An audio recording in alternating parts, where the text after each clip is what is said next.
आंदोलन कर रहे किसानों के मामले पर सुप्रीम कोर्ट में आज फिर सुनवाई। कोर्ट ने केंद्र, हरियाणा और पंजाब सरकार से मांगा है जवाब। सुप्रीम कोर्ट ने आंदोलन को लेकर केंद्र और राज्य सरकारों से जवाब मांगा। रास्ता रोकने वाले किसान संगठनों के भी मांगे नाम। किसान मजदूर संघर्ष समिति पंजाब के अध्यक्ष सतनाम सिंह का बड़ा बयान, कहा प्रधानमंत्री मोदी की निगरानी में बने कमेटी। सतनाम सिंह के मुताबिक प्रधानमंत्री मोदी को आगे आना ही पड़ेगा और रास्ते का हल निकालना ही पड़ेगा। राजस्थान हाईकोर्ट ने किसानों की एमएसपी वाली मांग पर केंद्र और राज्य सरकारों को भेजा नोटिस। 5 जनवरी तक देना होगा जवाब। अंबाला से दिल्ली के लिए रवाना हुए पूर्व सैनिक किसान प्रदर्शन में होंगे शामिल। गाजियाबाद बॉर्डर पर भी डटे हैं किसान। कानून वापसी से कम पर नहीं मानेंगे आंदोलनकारी। दिल्ली के गाजीपुर बॉर्डर पर होगी खाप की महापंचायत, किसानों के प्रदर्शन को समर्थन। बरेली में किसान सम्मेलन में यूपी के मुख्यमंत्री योगी 20,000 किसानों के बीच करेंगे बातचीत। पराली प्रदूषण के मामले पर सुप्रीम कोर्ट में केंद्र का हलफनामा, कहा इस साल पंजाब में बढ़े केस लेकिन हरियाणा में आई कमी। अमृतसर के अटारी बॉर्डर के करीब बीएसएफ ने पाकिस्तान से घुसपैठ की कोशिश को किया नाकाम। 2 घुसपैठिए मारे गए। बीती रात बीएसएफ ने की कार्रवाई। कोहरे की आड़ में घुसपैठिए पंजाब में दाखिल होने की कर रहे थे कोशिश। हथियार भी बरामद। अनंतनाग में आतंकी और सुरक्षा बलों के बीच एनकाउंटर। हिजबुल का एक आतंकी गोली लगने से घायल, सुरक्षा बलों ने दबोचा। भारत बांग्लादेश समिट के दौरान प्रधानमंत्री मोदी और शेख हसीना के बीच बातचीत। प्रधानमंत्री मोदी बोले दोनों देशों के बीच रिश्ते और हुए मजबूत। भारत बांग्लादेश के बीच शिखर वार्ता। कनेक्टिविटी से लेकर कारोबार तक साझेदारी की कई परियोजनाओं पर लगनी है मुहर। अमित शाह के बंगाल दौरे को लेकर सुरक्षा एजेंसियों ने किए खास इंतजाम। सूत्रों के हवाले से खबर, सुरक्षा में होगा और इजाफा।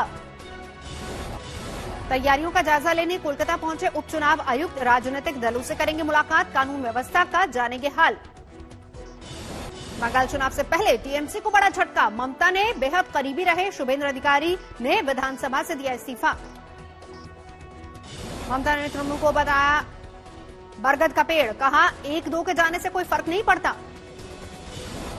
बीजेपी ने बंगाल में सीए लागू करने को लेकर भरी हुंकार। दिलीप घोष बोले विधानसभा चुनाव से पहले बांग्लादेश से आने वाले हिंदुओं को मिलेगी नागरिकता।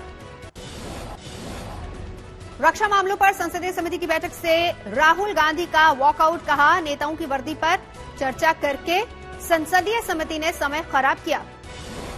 सूत्रों के मुताबिक राहुल गांधी ने कहा कि सेना की वर्दी का फैसला सेना को लेना चाहिए, न कि सियासतदानों को। राष्ट्रीय सुरक्षा के मुद्दे पर हो बात। चीन के खिलाफ रणनीति के सवाल पर कमेटी के अध्यक्ष जोएल ओराम ने टोका तो राहुल गांधी ने किया वॉकआउट। कांग्रेस नेता राजीव साचा और रेवंत रेड्डी भी बैठक से बाहर निकले। राहुल के वॉकआउट पर भड़के केंद्रीय मंत्री गजेंद्र सिंह, कहा उन्हें न भारतीय सेना की समझ न ही भरोसा। अलीगढ़ मुस्लिम यूनिवर्सिटी के 100 साल पूरे होने के कार्यक्रम में चीफ गेस्ट होंगे प्रधानमंत्री मोदी। 22 दिसंबर को वर्चुअल तौर पर लेंगे हिस्सा।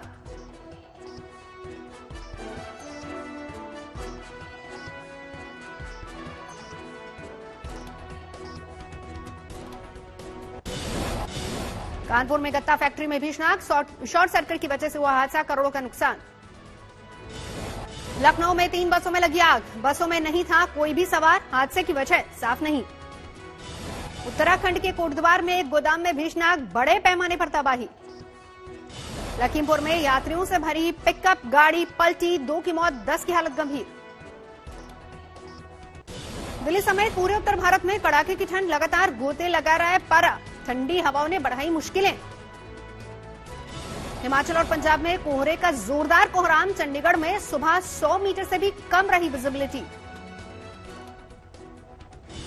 पंजाब के अमृतसर में कोहरे का कहर। सुबह सुबह धुंध की वजह से बाहर निकलना हुआ मुश्किल।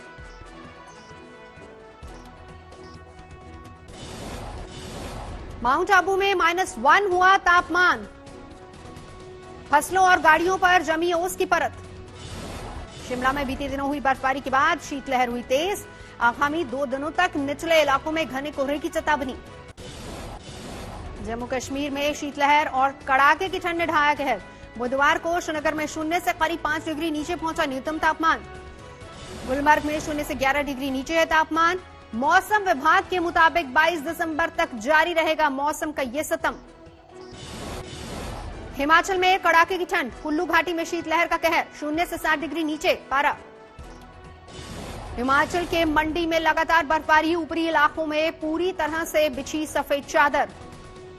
मंडी में मां श्रीकाली देवी मंदिर के आसपास का पूरा इलाका सफेद चादर से ढक गया। लगातार बर्फबारी की वजह से पर्यटक पहुंच रहे हैं।